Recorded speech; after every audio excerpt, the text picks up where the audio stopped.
dia ada problem, dia ada sebahagian family dia terlibat dengan LGBT, lelaki minat dengan lelaki. Okay.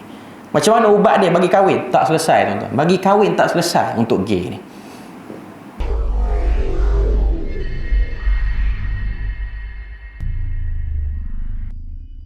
Saya nak kena sebut benda ni. Okay. Isu duit normal bagi ustaz. Isu yang kedua, isu gangguan seksual. Setengah-setengah ustaz yang kita tahu ustaz ni dia ada nafsu juga. Okay.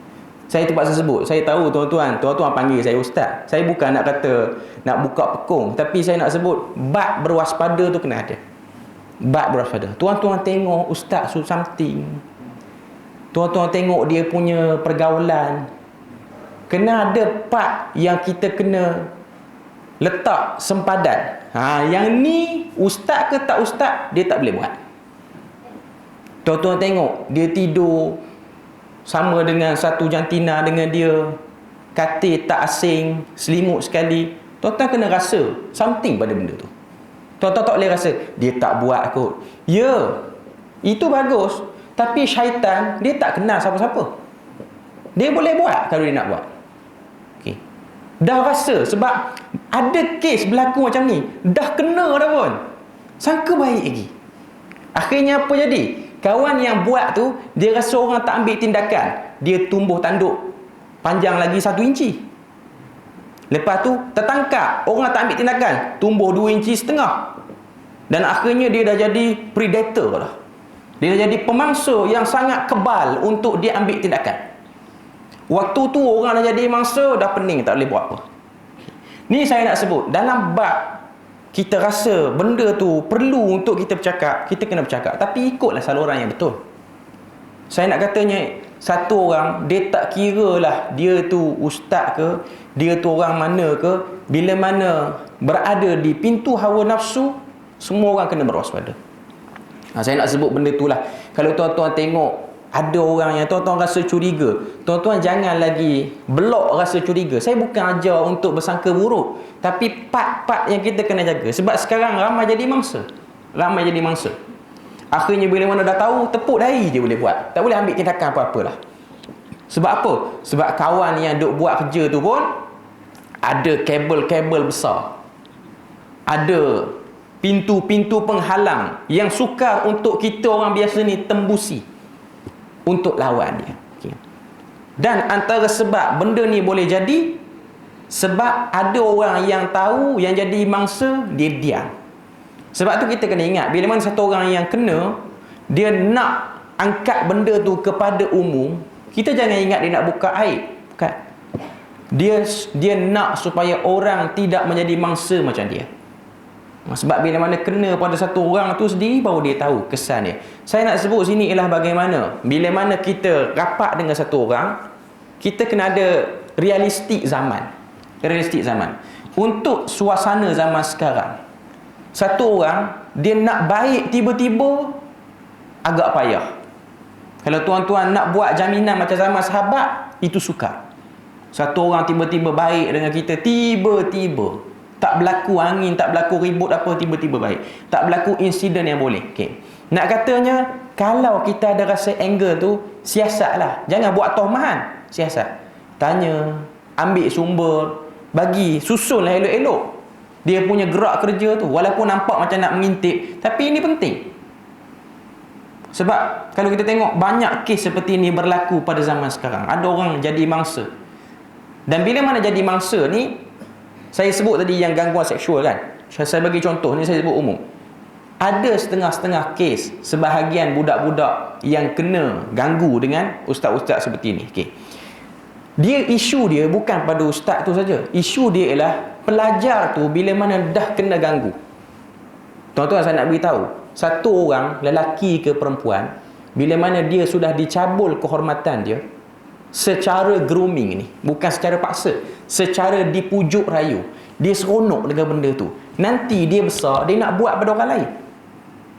Dia create generasi tu, daripada ustaz yang tak guna tadi tu, Lepas pada dia buat dekat kawan tu waktu kecil dia tak buat lagi. Waktu dia dah besar sikit, dia dah berkerjaya, dia rasa dia punya kebebasan tu terbuka sikit. Waktu tu dia try pada orang lain. Sebab apa? Sebab benda seperti ni dia akan simpan dalam otak. Dia akan buat.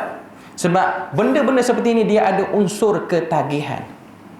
Kita jangan ingat ketagihan ni pada dadak, ketagihan ni pada rokok, ketagihan ni pada arak. Ketagihan ni ialah pada semua benda yang salah yang agama sebut. Sebab tu orang dia buat dosa, dia boleh buat continuously dia buat.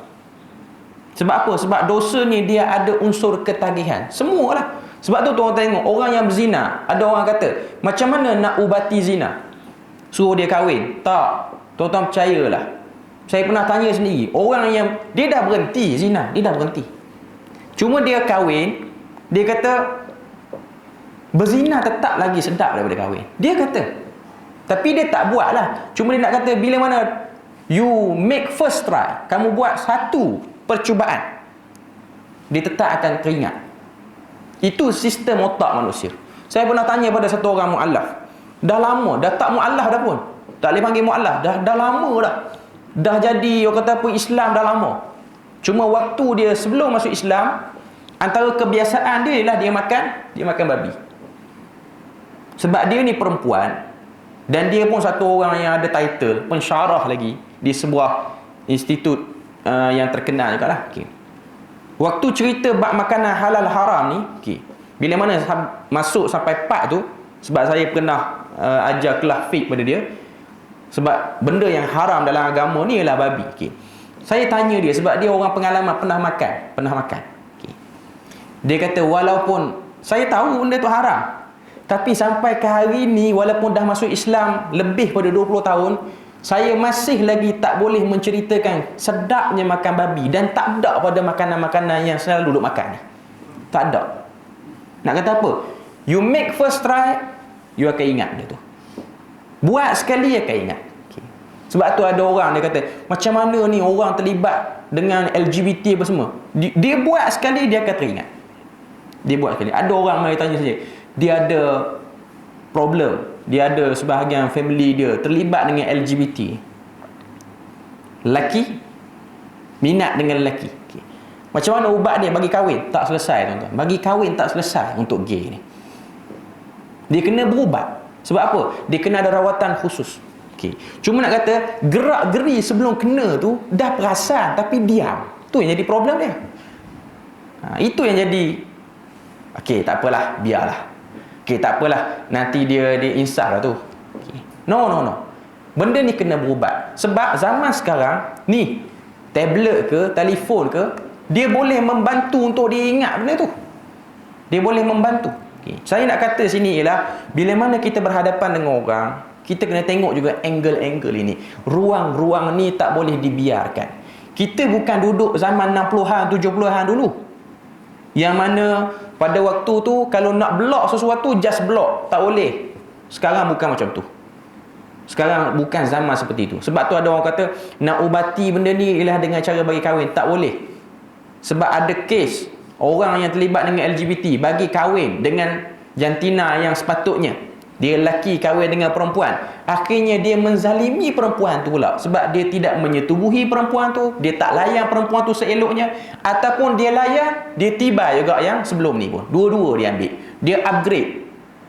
Asal cenderung dengan sama jantina, tiba-tiba dua-dua boleh balas. Lagi jahanam.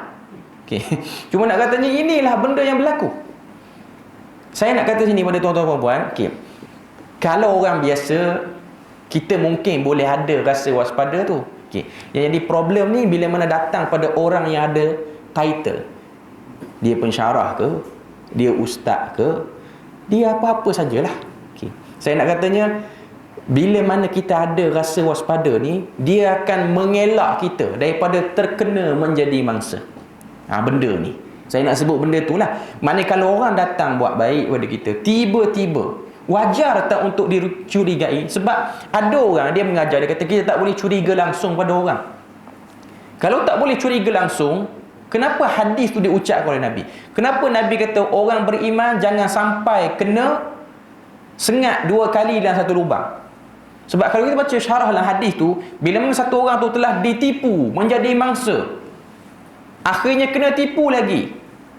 Orang yang buat kerja tipu ni, dia bukan buat kerja tipu style 90-an, style 80-an, style zaman Piramli dulu, bukan. Dia akan upgrade cara tipu dia. Okey. Maknanya kita kena ada kewaspadaan, berwaspada. Berwaspada. Macam orang duk cerita, macam pihak kerajaan duk cerita, jangan download aplikesen tertentu yang berkaitan dengan transaksi duit ni sebab takut duit dalam bank hilang. Ada orang dia ambil mudah, kena dekat dia baru dia tahu. Okay. Saya nak katanya berwaspada tu ialah bukan sifat buruk. Cuma yang problem berwaspada tambah tohmah di atas apa yang kita waspada tu. Yang tu yang salah. Kita waspada, kita kaji, kita cuba cari ruang untuk kita tengok kes tu. Tapi kalau kita berwaspada dengan kita sangka, dia ni mungkin buat kot, dia ni memang buat lah. Yang tu memang sangka buruk orang panggil.